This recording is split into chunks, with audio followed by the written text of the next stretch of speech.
Pertama kali Rasul hijrah bukan di bulan Muharram tapi di Rabiul Awal, tapi itu menjadi perhitungan tanggal penaunan Hijriah, penanggalan Hijriah.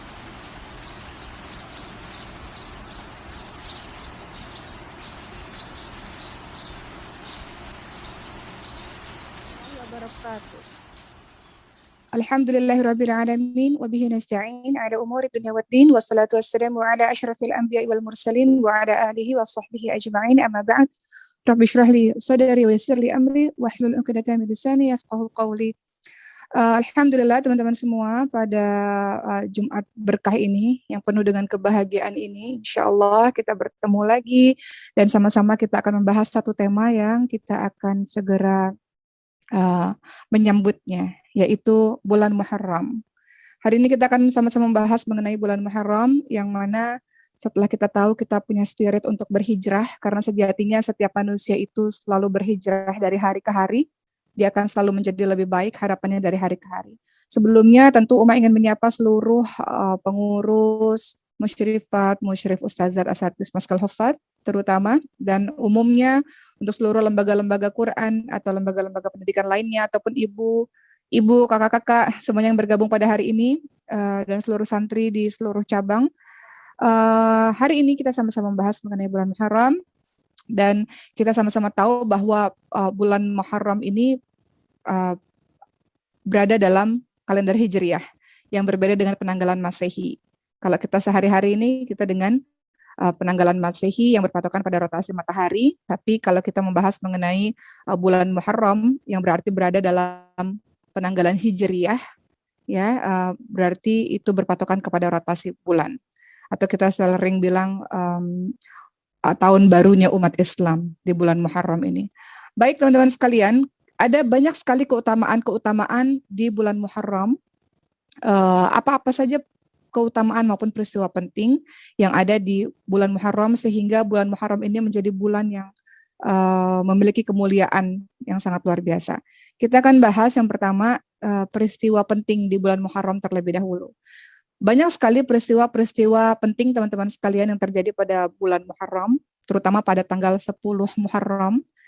Maka tidak heran bahwa bulan Muharram ini sering juga dikatakan sebagai bulan yang bersejarah. Ada yang tahu tanggal 1 Muharram itu tanggal berapa ya? Coba kita cek dulu sebentar ya.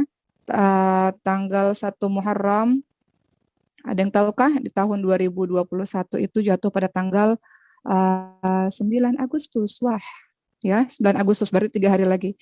Jadi 1 Muharram pada tanggal 2021 ini akan jatuh di tanggal, kalau tidak salah, kita lihat dulu kalender sebentar ya.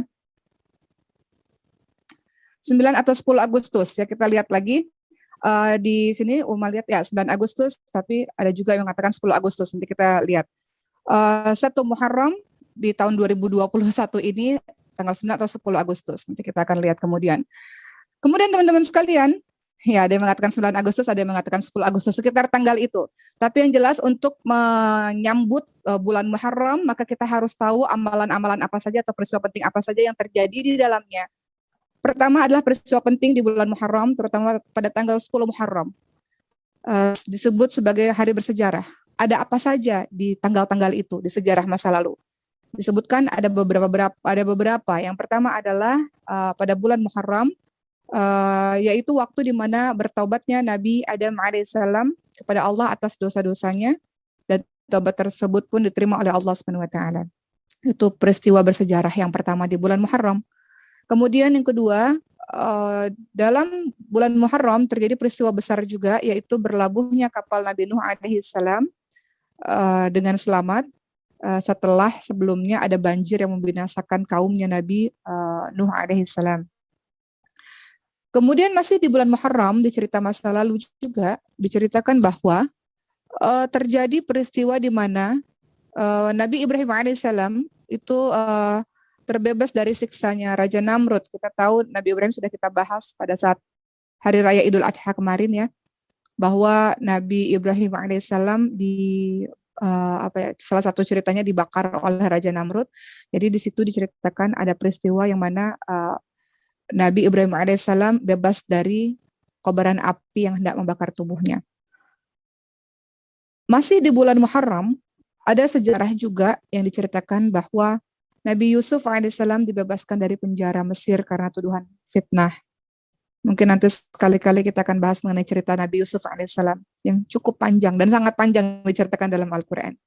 Yang kelima, dalam bulan Muharram, bulan ini sangat bersejarah karena dikisahkan juga bahwa Nabi Yunus alaihissalam berhasil keluar dari perut ikan hiu atau ikan paus ya.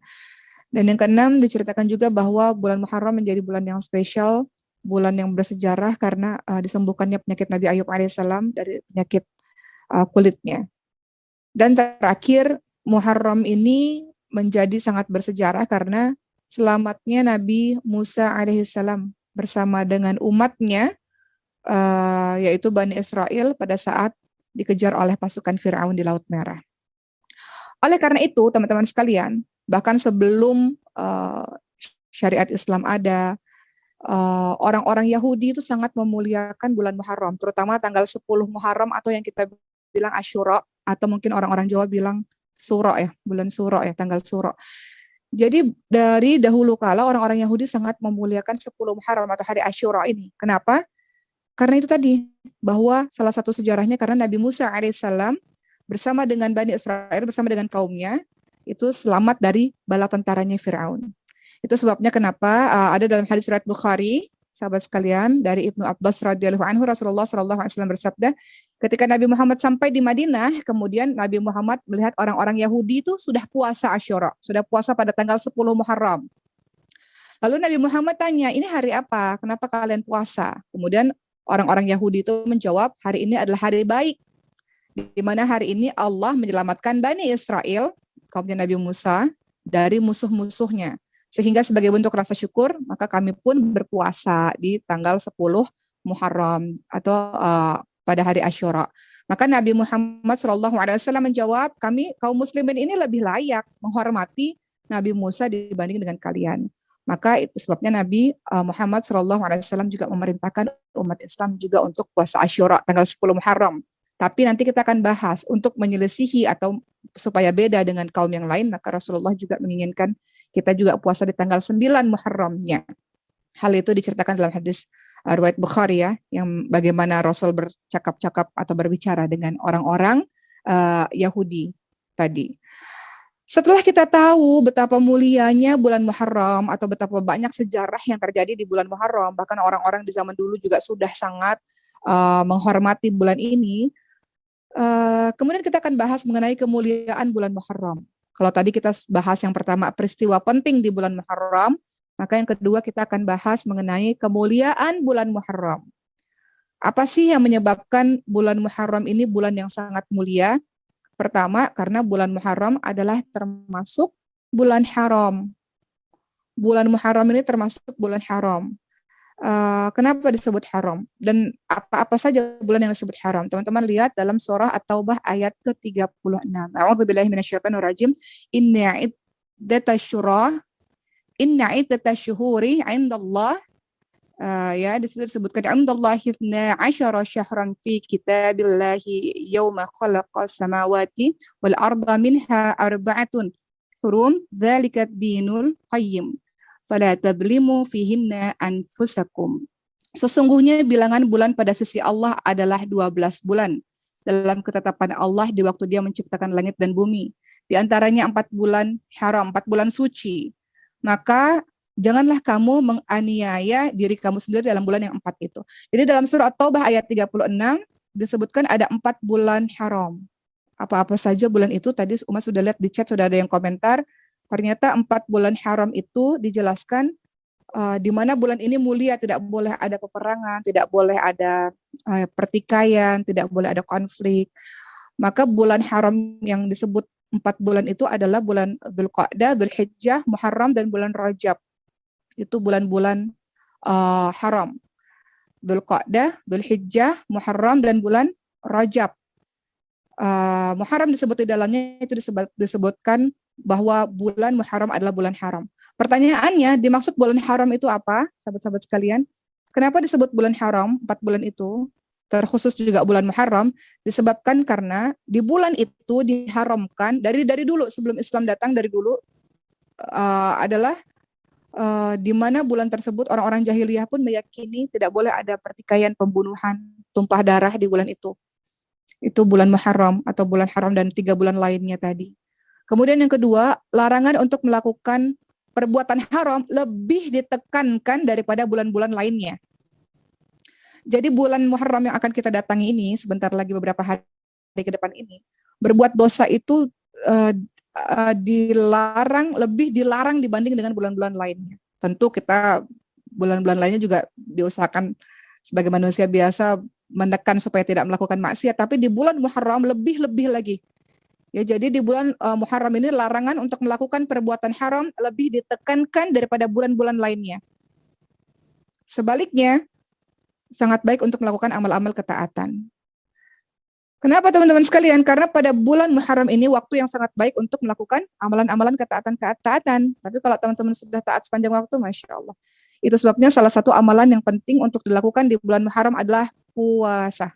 Kalau teman-teman selama ini puasa Senin Kamis atau Masya Allah ada yang puasa Daud dan ada yang puasa Ayyamul Bid di tengah bulan, Masya Allah, ternyata di bulan Muharram kita dianjurkan untuk puasa lagi. Yaitu pada tanggal 10 Muharram, itu paling utama, ditambah tanggal 9 Muharram, yaitu 1 hari sebelumnya, yaitu puasa Tasu'a. Kita lihat perkataan dari Sufyan Ats-Tsauri, beliau berkata, pada bulan-bulan haram, aku sangat senang puasa di dalamnya. Ternyata kalau bisa puasa lebih banyak, tentu itu sangat baik. Ibnu Abbas radhiyallahu anhu mengatakan, Allah mengkhususkan 4 bulan tadi ya, sebagai bulan haram, dan dianggap sebagai bulan yang suci, melakukan maksiat pada bulan tersebut dosanya lebih besar, dan amalan solih yang dilakukan menuai pahala yang juga banyak. Kemudian keutamaan dari bulan Muharram tadi ya, kemuliaan bulan Muharram, selain bulan Muharram termasuk bulan haram, yang kedua adalah keutamaannya bulan ini menjadi bulan pembuka dalam setahun. Pembuka tahun. Jadi bulan pertama dalam kalender Hijriah. Kalau di tanggal biasa bulan Januari kita merayakan tahun baru dengan begitu hebohnya, padahal tidak ada dalam ajaran agama ini. Tapi dalam kalender Hijriah kita punya bulan Muharram yang kita tidak dianjurkan untuk merayakan seheboh dan melanggar syariat, tapi tentu menjadi muhasabah bahwa tahun telah berganti, umur terus bertambah, artinya lebih dekat perjumpaan dengan Allah Subhanahu wa taala. Jadi yang kedua ya tadi bahwa kemuliaan bulan Muharram adalah bulan ini adalah bulan pertama dalam setahun dan menjadi pembuka tahun. Ketiga, bulan Muharram kemuliaannya spesial bulan ini karena bulan ini dijuluki Syahrullah, bulannya Allah. Jadi Rasulullah SAW bersabda, "Afdhalus siyami ba'da Ramadan syahrullah." Ya, jadi bulan yang paling utama setelah bulan Ramadan adalah bulan Allah, syahrullah, bulan Muharram. Kemudian salat yang paling utama setelah salat wajib adalah salat malam. Rasul ingatkan bahwa puasa yang paling utama setelah puasa Ramadan adalah puasa syahrullah, puasa di bulannya Allah. Syahrullah itu disematkan hanya untuk bulan Muharram. Biasanya kalau ada sesuatu disandarkan dengan lafaz jalalah Allah, pasti dia spesial. Syahrullah, bulannya Allah, Baitullah, rumahnya Allah. Apalagi yang disandarkan dalam lafaz jalalah itu? Ahlullah, keluarga Allah. Teman-teman yang penghafal Quran ini, Ahlullah, betapa spesialnya disebut disandarkan dengan lafaz jalalah. Apalagi Khalilullah, Nabi Ibrahim alaihissalam itu kekasihnya Allah. Jadi segala sesuatu apabila disandarkan dengan lafaz jalalah maka menunjukkan kemuliaan dan keagungan, kehebatan dari hal-hal tersebut. Jadi disebut syahrullah, bulannya Allah, berarti bulan ini ada keistimewaan karena bulan-bulan lain nggak disebut syahrullah. Begitu juga ahlullah. Ahlullah ini ada keistimewaan, orang-orang yang dekat dengan Quran, kerabatnya Quran, hari-hari baca Quran, pikiran, tindakan, hukum bersumber dari Quran, ahlullah. Abdullah, Abdullah hambanya Allah. Makanya sebaik-baik nama itu Abdullah, salah satunya kan Abdullah ya, hambanya Allah. Baik, berikutnya teman-teman sekalian, kemuliaan dari bulan Muharram para ulama menyatakan bahwa bulan Muharram adalah bulan yang paling mulia setelah Ramadan. Hal ini dikatakan juga oleh Hasan Al-Basri. Beliau mengatakan Allah membuka awal tahun dengan bulan Muharram dan menjadikan akhir tahun dengan bulan haram juga. Jadi awal tahun Muharram adalah bulan haram, akhir tahun itu apa? Dzulhijjah, itu juga bulan haram. Tidak ada bulan dalam setahun setelah bulan Ramadan yang lebih mulia di sisi Allah daripada bulan Muharram. Ya, jadi dulu bulan ini dinamakan Syahrullah Al-Asam. Ya. Bulan yang sunyi, bulan Allah yang sunyi karena mulianya bulan ini. Begitu kata Hasan Al-Basri. Jadi kita tahu bahwa sebentar lagi kita bersiap-siap menyambut bulan yang luar biasa. Kalau kita nggak tahu tentang keutamaan, kemuliaan, sejarah-sejarah di bulan Muharram, kita akan melewati saja bulan itu tanpa ada apa-apa. Tapi kalau kita tahu, kita akan puasa tanggal 9, tanggal 10, bahkan bisa perbanyak puasa di bulan Muharram. Kemudian pertanyaan berikutnya, kenapa bulan Muharram ditetapkan menjadi awal bulan di kalender Hijriah? Ada apa dengan bulan Muharram? Jadi teman-teman semua, kita harus tahu bahwa kalender Hijriah disebut Hijriah karena dihitung berdasarkan Rasul hijrah. Jadi sejarahnya dulu di masanya Nabi Muhammad SAW belum ada yang namanya tahun Hijriah, itu belum ada. Tapi nama bulannya sudah ada, Muharram sudah ada, kemudian Rabiul Awal, Ramadan, Dzulhijjah, Dzulqa'dah itu sudah ada. Tapi kalender Hijriahnya belum ada sama sekali. Penamaan tahun Hijriah itu belum ada. Awal tahunnya juga belum tahu. Belum ada. Jadi masyarakat Arab pada saat itu menjadikan tahun itu sesuai dengan peristiwa. Contoh, Rasulullah lahir di tahun apa? Rasulullah lahir di tahun gajah, karena pada saat itu ada peristiwa pasukan bergajah Raja Abraha itu menyerang Ka'bah, maka disebut tahun gajah. Kemudian istrinya Nabi Muhammad SAW, Siti Khadijah dan pamannya Abu Thalib meninggal pada tahun apa? Disebut sebagai tahun duka cita. Jadi pada saat itu di masanya Rasul itu belum ada yang namanya kalender Hijriah, tahun Hijriah itu belum ada, berdasarkan peristiwa-peristiwa saja, ya. Kemudian akhirnya Rasulullah wafat, berganti khalifah, sampailah masa pada masanya Umar bin Khattab radhiyallahu anhu. Pada masa Umar bin Khattab radhiyallahu anhu, sahabat sekalian, Islam itu sudah semakin luas. Maka Khalifah Umar bin Khattab itu mengirim banyak surat untuk raja-raja di berbagai macam negeri.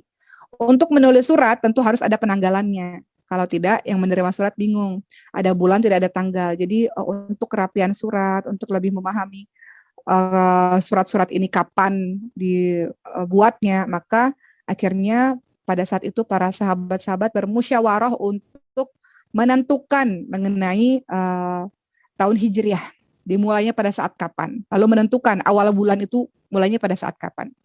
Ya, jadi kemudian yang terjadi adalah ada yang mengusulkan pada saat itu kita mulai buat tahun Hijriah itu dimulai dari pada saat Rasul wafat. Kemudian ada sahabat lain mengatakan tidak, dimulai pada saat Rasul lahir, atau ada yang mengatakan dimulai pada saat Rasul hijrah. Jadi pada saat itu saling memberikan ide dan akhirnya bermusyawarah. Kemudian berdasarkan hasil kesepakatan, maka tahun Hijriah dimulai di masa Umar bin Khattab radhiyallahu anhu itu pada saat hijrahnya Nabi Muhammad dari Mekah ke Madinah. Makanya disebut tahun Hijriah. Jadi dihitung di masa Umar bin Khattab itu berdasarkan hijrahnya Nabi Muhammad SAW. Setelah penetapan tahun selesai, kemudian penetapan awal bulan. Awal bulannya kapan ya? Muharram itu apakah Rasul hijrah dari Mekah ke Madinah pada bulan Muharram? Tidak. Rasul hijrah dari Mekah ke Madinah itu justru pada bulan Rabiul Awal, bukan bulan Muharram. Tapi kemudian pada akhirnya diputuskan bahwa awal bulan adalah bulan Muharram. Dikatakan karena pertama kali disitulah Rasulullah niat untuk merencanakan hijrah, atau di referensi lain mengatakan kenapa bulan Muharram dijadikan awal bulan karena pada saat itu pendirian kota Madinah. Wallahu a'lam yang mana yang satu betul, tapi yang jelas adalah pertama kali Rasul hijrah bukan di bulan Muharram tapi di Rabiul Awal, tapi itu menjadi perhitungan tanggal penanggalan Hijriah. Seperti itu teman-teman sekalian. Ya, jadi kita sudah tahu bahwa penanggalan Hijriah itu dimulai pada saat Rasul hijrah, tapi Rasul hijrah bukan bulan Muharram, tapi Rasul hijrah Rabiul Awal.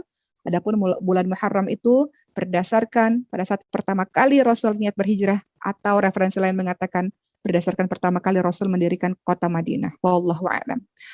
Berikutnya, setelah kita tahu mengenai bulan Muharram, sejarahnya, peristiwa-peristiwa penting, bagaimana bulan Muharram bisa menjadi bulan pertama di kalender Hijriah, kita harus tahu amalan bulan Muharram. Apa yang teman-teman bisa lakukan untuk mengisi bulan Muharram? Apa kata Rasulullah SAW dalam hadis riwayat Muslim dari Abu Hurairah radhiyallahu anhu? Beliau bersabda, puasa yang paling utama setelah Ramadan adalah puasa Muharram. Salat yang paling utama setelah salat wajib adalah salat malam. Dan dianjurkan untuk puasa. Apakah mesti puasa? Katanya bulan Muharram bulan yang mulia, bulan yang luar biasa. Apakah bisa puasa full, 1 bulan full? Maka ternyata ada hadis ya dari Aisyah radhiyallahu anha. Aisyah radhiyallahu anha berkata, aku tidak pernah melihat Rasulullah puasa sebulan penuh selain di bulan Ramadan. Aku tidak pernah melihat beliau banyak puasa dalam sebulan selain bulan Sya'ban. Artinya kalau mau perbanyak puasa silahkan, tapi berdasarkan apa yang disampaikan oleh Siti Aisyah radhiyallahu anha, beliau berkata, Rasulullah puasa full itu di bulan Ramadan, 1 bulan full, dan paling banyak puasanya di bulan Sya'ban. Mau perbanyak puasa silahkan, tapi ternyata yang paling afdal yang teman-teman tidak boleh tinggalkan adalah puasa Asyura. Puasa Asyura tanggal 10 Muharram nanti semuanya, seluruh santri-santri, Mas Hufaz maupun teman-teman lainnya, kalau bisa jangan meninggalkan puasa Asyura. Dalam hadis riwayat Muslim, Rasulullah SAW bersabda, ini mohon izin ya, ini mungkin ceramah ini agak serius sedikit karena kita mengemukakan mengenai Muharram ini dulu. Setelah itu baru kita akan kaitkan dengan peristiwa hijrah dan kehidupan kita sehari-hari. Jadi biasanya banyak teman-teman yang lebih senang kalau dengar ceramah yang sehari-hari, tapi kita harus tahu ini dulu, baru kita kaitkan dengan sehari-hari di akhir nanti. Jadi puasa afdal yang tidak boleh ditinggalkan, yang seharusnya jangan ditinggalkan, ya, yang sangat dianjurkan yaitu puasa Asyura. Jadi Nabi Muhammad pernah ditanya mengenai keutamaan puasa Arafah dan puasa Asyura. Beliau ditanya, wahai Rasul, puasa Arafah itu gunanya apa? Rasul kemudian menjawab, puasa Arafah yang sudah teman-teman lakukan kemarin. Puasa Arafah akan menghapus dosa setahun yang lalu dan menghapus dosa setahun yang akan datang. Lalu bagaimana dengan keistimewaan Asyura? Puasa Asyura pada tanggal 10 Muharram. Ya, 10 Muharram nanti, tanggal belasan Agustus nanti, teman-teman cek lagi di kalender, tanggal belasan Agustus adalah waktu kita untuk bersiap-siap puasa Asyura nanti. Kemudian apa kata Rasul? Puasa Asyura akan menghapus dosa setahun yang lalu. Kalau dosa-dosanya banyak kemarin, selama setahun yang lalu, banyak dosa mata, dosa tangan, dosa lisan, dosa hati, marah sama orang, benci, iri, dengki sama orang, zalim sama orang, maka jangan tinggalkan puasa Asyura yang dapat menghapus dosa-dosa kita setahun yang lalu. Tapi Rasul juga menginginkan kita puasa di tanggal 9 Muharram atau yang kita sebut dengan puasa Tasu'a. Kenapa? Lagi-lagi karena kita ini punya ciri khasnya sendiri. Muslim harus berbeda dengan kaum yang lain. Karena orang-orang Yahudi puasa tanggal 10 Muharram, maka kita harus menyelisihinya. Ada sesuatu yang dibedakan. Maka ketika Rasul menyuruh umat Islam untuk puasa Asyura, kemudian ada sahabat yang berkata, Rasul, hari ini juga hari yang diagungkan oleh orang-orang Yahudi dan Nasrani. Lalu kemudian Rasul menjawab, apabila tahun depan insya Allah sampai umurku, maka kita akan puasa pula pada tanggal yang ke-9, kata Rasul. Ya. Namun belum sampai bulan tahun depan Rasulullah sudah wafat. Hal ini dijelaskan dalam hadis riwayat Muslim. Jadi artinya dianjurkan untuk puasa 9 dan 10 Muharram. Berikutnya teman-teman sekalian, yang paling penting dari semuanya setelah kita tahu penjelasan mengenai bulan Muharram ini, yang paling penting adalah tahun baru Islam nanti, tahun baru Hijriah yang akan kita hadapi beberapa hari ke depan. Kita diminta bukan untuk bereuforia, Berbahagia iya karena menyambut tahun yang baru, kita harapannya hidup yang baru, tapi yang paling penting dari itu semua adalah ingat bertambahnya waktu, maka akan semakin dekat pula kematian kita. Bertambahnya waktu, bertambahnya tahun, maka semakin dekat pertemuan kita dengan Allah Subhanahu wa taala. Apa kata Rasulullah Shallallahu alaihi wasallam? Aku tidaklah mencintai dunia dan tidak pula mengharap-harap darinya. Adapun aku tinggal di dunia tidak lain seperti pengendara yang berteduh di bawah pohon dan beristirahat lalu meninggalkannya. Dan Hasan Al-Basri juga mengingatkan, wahai manusia, sesungguhnya kalian hanya memiliki beberapa hari saja. Tatkala satu hari hilang, maka akan hilang pula sebagian dari dirimu. Jadi kita berkejaran waktu untuk menemui kematian. Itu singkat tentang Muharram yang akan kita kaitkan dengan sejarah hijrah secara singkat, sahabat sekalian. Sekedar renungan, semenjak pandemi COVID-19 ini ada di tengah-tengah kita, setiap hari rasanya kita mendengarkan kabar kematian. Setiap hari pula kabar kematian itu ada di grup para pengurus dan ustazah, guru-guru Maskanul Hufat. Setiap hari, mulai dari ayah yang meninggal, ibu yang meninggal, saudara yang meninggal, kakek, nenek, setiap hari berita itu kita dengar, maupun di sosial media, di berita, atau di grup-grup WhatsApp yang teman-teman punya. Maka kita menyadari betapa kematian itu dekat dengan kita. Terkadang kita lihat orang kembali kepada Allah, kadang kita rasa jauh, karena itu tidak kita alami. Tapi kalau ada anggota keluarga kita yang mengalami, maka kita akan tahu betapa hidup sangat sebentar dan akan sangat cepat pertemuan dengan Allah Subhanahu wa taala. Dan kita selalu sama-sama paham bahwa Allah mematikan kita sesuai dengan kebiasaan kita. Betapa banyak orang yang wafatnya ketika dia baca Quran karena sehari-harinya dia baca Quran. Betapa banyak orang yang wafatnya pada saat sujud karena dia banyak sekali sujud. Jadi waktu yang Allah berikan ini nasihat untuk diri saya sendiri, dimanfaatkan sebaik-baiknya untuk hijrah terus-menerus. Minadz-dzulumat ilan nur, dari kegelapan menuju kepada cahaya Allah. Minal jahiliyah ilal hidayah, dari kebodohan masa lalu menuju kepada hidayah Allah Subhanahu wa taala. Doa istiqamah supaya kita istiqamah di jalan yang betul ini, di jalan yang baik ini. Allah kasih taufik kepada kita. Doa istiqamah, Rabbana la tuzigh qulubana ba'da idh hadaitana wa hab lana min ladunka rahmah innaka antal wahhab. Kita minta sama Allah jangan kembalikan kita yang kemarin, yang semua kebodohan yang pernah kita lakukan, semua kezaliman, semua kejahatan yang pernah kita lakukan. Dan selalu juga mengingatkan diri sendiri bahwa Rasulullah selalu membaca doa ini paling sering supaya istiqamah terus-menerus. Ya muqallibal qulub, tsabbit qalbi ala dinik. Karena kita tahu Allah Maha membolak-balikan hati. Banyak sekali teman-teman sekalian. Teman-teman penghafal Quran di sini, yang ada ratusan orang bergabung di sini, Allah anugerahi teman-teman semua dengan pujian dari orang-orang di luar sana, ahlullah penghafal Quran. Padahal teman-teman yang paling tahu siapa diri teman-teman. Manusia biasa yang juga penuh dengan dosa. Pun teman-teman yang bergabung di sini, orang-orang melihat Masya Allah salehahnya, banyak pujian-pujian yang orang berikan kepada teman-teman semua. Sejatinya teman-teman yang paling tahu betapa banyak dosa dan kotornya diri ini, sahabat sekalian. Dan Allah menutupi aib-aib itu. Allah menutupi kesalahan teman-teman semua dengan kasih sayang Allah. Maka tugas teman-teman semua adalah, nasihat untuk diri saya sendiri adalah memasuki bulan Muharram, tahun yang baru ini. Jadilah diri yang baru. Kalau dulu mungkin Qurannya belum setiap hari atau Qurannya belum istiqamah, maka tahun baru jadilah diri yang baru. Sampai kapan terus-menerus tidak upgrade diri. Kalau dulu belum belum istiqamah dengan somnya, puasanya misalnya. Mulai bikin resolusi. Biasanya tahun baru kan kita bikin resolusi, sahabat sekalian. Apa yang ingin kita capai, perbaikan-perbaikan. Saya Uma bercanda sama suami Uma karena tahun ini beliau umurnya 40 tahun. Jadi Uma bilang, umur 40 tahun udah siap-siap tuh harus ingat tentang kematian. Jadi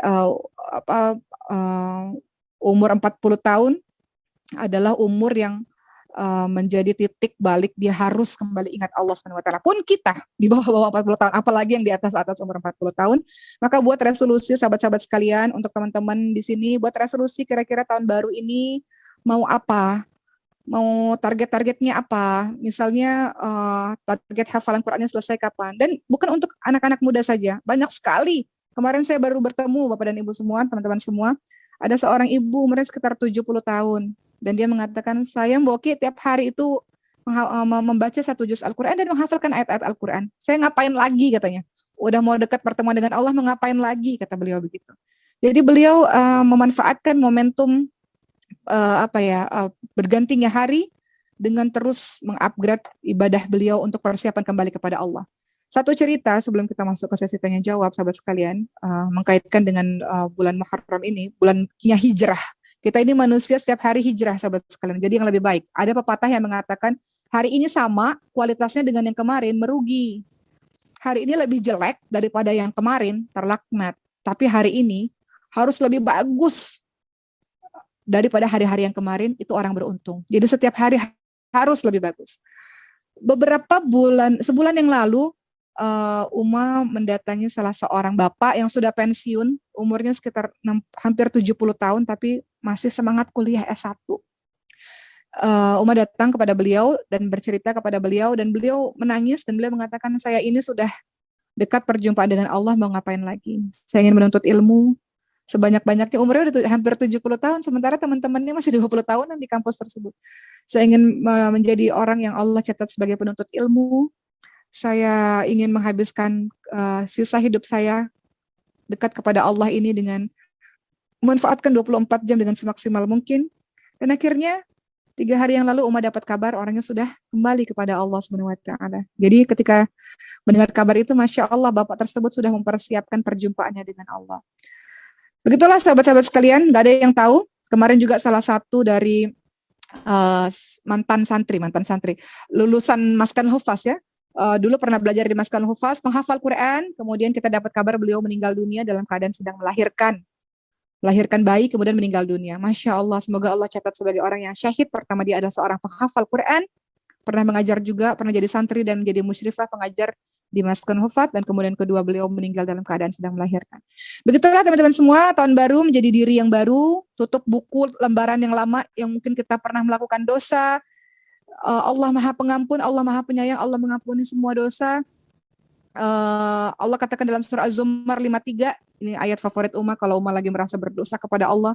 Kata Allah Subhanahu wa taala, la taqnatu min rahmatillah, innallaha yaghfiru dzunuba jami'a innahu huwal ghafurur rahim. Jangan pernah putus asa dari kasih sayang Allah, jangan pernah merasa malu dengan semua dosa yang kita buat. Kata Allah, Allah mengampuni semua dosa-dosa. Allah Maha Pengampun, Allah Maha Penyayang. Semua dosa di masa lalu tutup buku, kita buka lembaran yang baru, kita jadi orang yang baru, orang yang punya spirit yang baru, orang yang mau bertekad untuk melakukan sesuatu untuk agama ini, orang yang berilmu, menjadi istri yang lebih baik, murid yang lebih baik, guru yang lebih baik, menjadi ibu yang lebih baik. Karena itu semua akan kita persiapkan untuk perjumpaan dengan Allah Subhanahu wa taala. Seperti itu sahabat sekalian, selamat menyambut hari bulan Muharram di tahun baru Islam. Semoga banyak bermuhasabah. 1 tahun kemarin kita ngapain aja, mengkoreksi diri, menghisap diri sendiri sebelum nantinya Allah hisap kita. Ada momentum di mana kita mengingat kemarin setahun terakhir kita ngapain aja, dan spirit semangat 1 tahun ke depan kita mau ngapain.